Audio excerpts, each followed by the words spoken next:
They wore white. The fabric was heavy and pure. Two identical white bouquets lay side by side. The sisters stood side by side. A mirror image in lace, a mirror image in silk.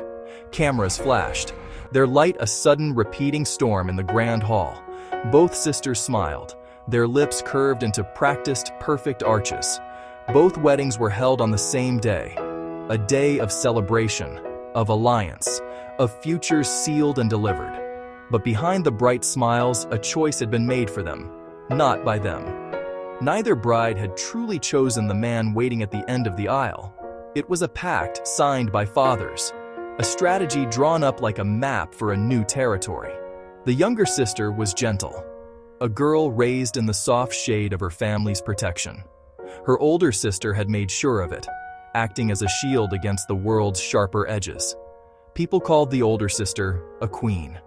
She carried the weight of her family's name and ambition. When the family spoke of a merger, of joining forces, two marriages, one unbreakable alliance, it was a transaction of power, a matter of business, not of the heart. Her duty was to her family, and that duty now extended to her sister's future as well. On the wedding night, a real storm came, lashing rain against the hotel windows. A key flight was delayed, shuffling schedules and a ripple of chaos through the carefully laid plans. A door opened at the wrong time, in the wrong hallway. A tired assistant gave a wrong room number. A mistake, small and quiet, sent the younger bride to the wrong suite. In the dim, unfamiliar light of the room, no one noticed the error. The exhaustion of the day was a heavy blanket over them all. In the quiet of the morning, the younger sister woke up in a new bed, the sheets foreign and cool. A new name waited for her, printed on the welcome card at the foot of the bed. She had married the wrong man. The mistake hung in the air, a silent, unmovable fact. The families, upon discovering the truth, chose silence. The wedding held, a seal pressed into warm wax, now hardened and permanent. The ceremony had finished as planned in the eyes of the world. No one spoke of the switch. No one acknowledged the bride in the wrong room, with the wrong husband, but at home, in the quiet corridors of a new life. Everything was different. Everything was different. The man she had accidentally married was the head of his house, a titan in their world of commerce and influence. He was a man sculpted from ice and duty. He was cold and quiet, his words measured and few. From a young age, he was raised not to feel, but to lead. He was taught that duty came before all personal desires, that emotion was a weakness to be controlled. He was not a cruel man. There was no malice in his gaze, but there was no warmth either. He kept a calm, unreadable face, a placid surface on a deep and frozen lake. He treated their sudden, mistaken marriage like a contract that had been amended but was still binding. To him, life had rules, order, and a clear set of expectations. Her own life had been so different. Her world was made of small, simple joys that he would never understand. To her, life had the taste of late-night snacks eaten straight from the container while laughing with her sister. Games played on a rainy afternoon, the sound of her own unrestrained laughter, the comfort of familiar, worn-out things. She was a creature of soft feelings and spontaneous moments. He was a man of rigid schedules and silent dinners. They were two different languages, forced to share the same page. The gulf between them felt vast and impossible to cross, a silent canyon that grew wider with each passing day. Outside the walls of their new home, the performance continued. The families presented a united front. People spoke of honor, of destiny, of the strength of their alliance. The smiles remained fixed in place. No one dared to speak of the mistake, treating it as a secret to be buried deep. The deal held firm, a public promise that could not be broken. But inside, the house was a cold and silent stage. The younger sister began to feel like an actress in a play she had not rehearsed, reading lines she did not understand.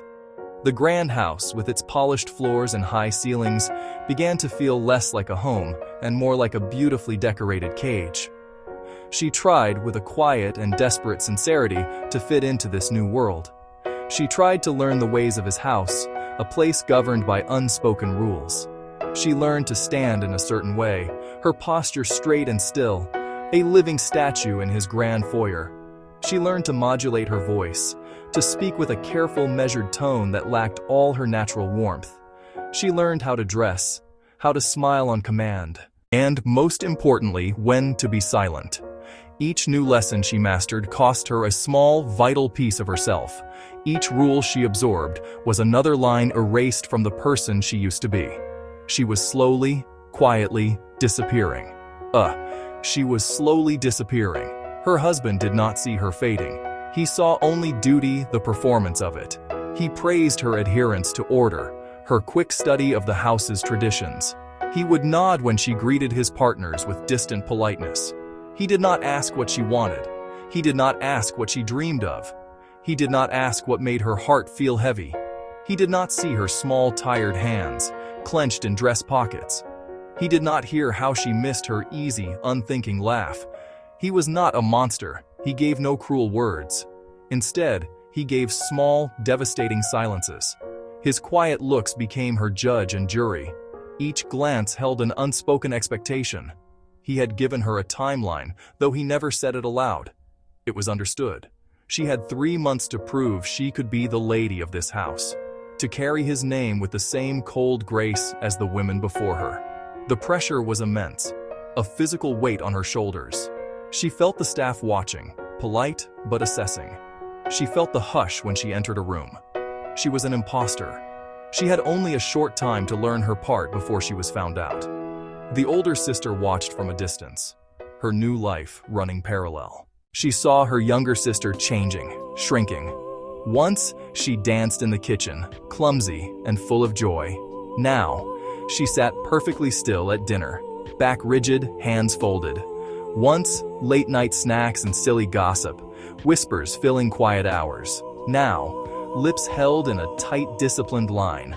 The older sister felt a sharp, tearing pain in her chest. She had championed the alliance. She had made the plan. But she never meant to break her sister. Public events became grueling tests. Glittering parties and charity galas were examinations. People smiled, their eyes sharp, watching her every move. Words hid behind polite smiles, meanings veiled. Some comments, disguised as compliments, stung like tiny cuts. You are adapting so well. The fine jewelry felt less like a gift and more like a silent judge. A heavy diamond necklace felt like a collar, a constant reminder of her gilded cage. Each party was a small trial, and each one left her feeling smaller and more alone. Yeah, smaller and more alone. At night, alone in the vast, quiet bedroom, she cried. The tears were silent, a secret she kept from the sleeping house. She did not tell many people about the depth of her sorrow, not even her sister, for fear of adding to her burdens. She thought of the life she had before, a life that now seemed like a distant, sunlit dream. She remembered the small, precious freedoms she had taken for granted, walking barefoot in the garden, reading a book until dawn, singing off-key to the radio. She thought of the comforting sound of her mother's voice in the kitchen, the easy chaos of her family home. She felt utterly lost in this big, silent house, a ghost haunting hallways filled with rules she did not choose. Her breaking point did not arrive with a crash, but with a quiet, final click, like a lock turning for the last time. It happened on an ordinary Tuesday. She was looking at herself in the mirror, her face pale, her eyes hollow. She did not recognize the woman staring back at her. The person in the reflection was a stranger, a well-dressed doll with nothing inside. The spark that had once been her was gone, extinguished by months of quiet compliance. In that moment, she knew she could not continue. She could not sacrifice the last of herself for an alliance she never asked for a man who did not see her. One evening, she sat down across from her husband in his study. The room was dark, paneled in wood, smelling of leather and old paper. Her hands trembled in her lap, but her voice, when she spoke, was small and clear. I am tired. The words simple and true. I have tried to be the person you need me to be. I have tried to fit into this life, but I cannot find myself here anymore. She looked at him, not with anger, but with a profound sadness. I do not hate you, but I must go. Then she spoke the words that would shatter everything. She asked for a divorce. He was stunned into absolute silence.